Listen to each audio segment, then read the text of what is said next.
আসসালামু আলাইকুম ওয়া রাহমাতুল্লাহ। প্রিয় ভাইয়েরা ও বন্ধুরা, আজ আমরা খুব গুরুত্বপূর্ণ একটি বিষয় নিয়ে কথা বলব।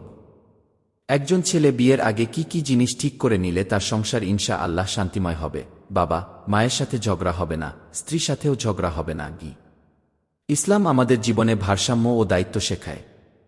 বিয়ে মানেই শুধু চাহিদা নয়, বরং একটি দায়িত্ব, একটি আমানত। প্রথম কথা, নিয়ত শুদ্ধ করুন। বিয়ের উদ্দেশ্য হালাল জীবন গড়া, দিন রক্ষা করা, পরিবার গঠন করা, শুধু দুনিয়ার স্বার্থ নয়। দ্বিতীয়, দিনের জ্ঞান অর্জন করুন। নামাজ, রোজা, হারাম, হালাল, স্বামী স্ত্রীর হক, বাবা মায়ের হক, এগুলো শেখা খুব জরুরি।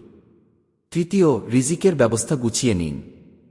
অল্প হোক বা বেশি, স্ত্রীর ভরণ পোষণ দেওয়ার মানসিকতা ও সক্ষমতা থাকতে হবে। চতুর্থ, বাবা মায়ের সাথে সম্পর্ক মজবুত করুন। বিয়ের আগে থেকে মা বাবার খেদমত করুন, তাদের দোয়া নিন।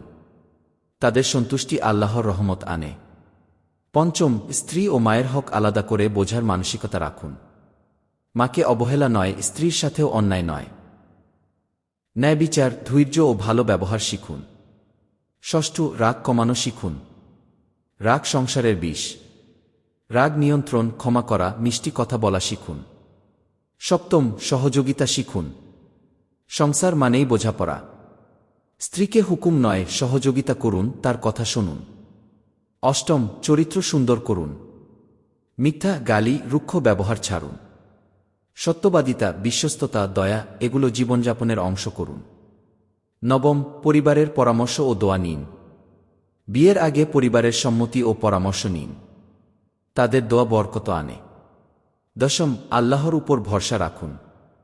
সব চেষ্টা করবেন, তারপর আল্লাহর উপর তাওয়াক্কুল করবেন। আল্লাহই ঘরে শান্তি, সুখ ও বরকত দেন। সংক্ষেপে বলি, নিয়ত ঠিক করা, দিন শেখা, রিজিকের ব্যবস্থা, বাবা মাকে খুশি রাখা, স্ত্রী মায়ের মধ্যে ভারসাম্য, রাগ কমানো, ভালো ব্যবহার, পারিবারিক দোয়া, আল্লাহর উপর ভরসা। এই কয়টি জিনিস ঠিক রাখলে ইনশা আল্লাহ সংসার হবে শান্তিময়, সুখের এবং আল্লাহর রহমতের। শেষে দোয়া করি, হে আল্লাহ, আমাদের যুবসমাজকে দিনদার, দায়িত্বশীল, সহনশীল স্বামী বানিয়ে দিন। আমাদের বাবা মায়ের খেদমত করার তাওফিক দিন। আমাদের স্ত্রীদের হক সুন্দরভাবে আদায় করার তাওফিক দিন। আমাদের পরিবারগুলোকে শান্তিময় ও বরকতময় করে দিন। আমিন। আসসালামু আলাইকুম ওয়া রাহমাতুল্লাহ।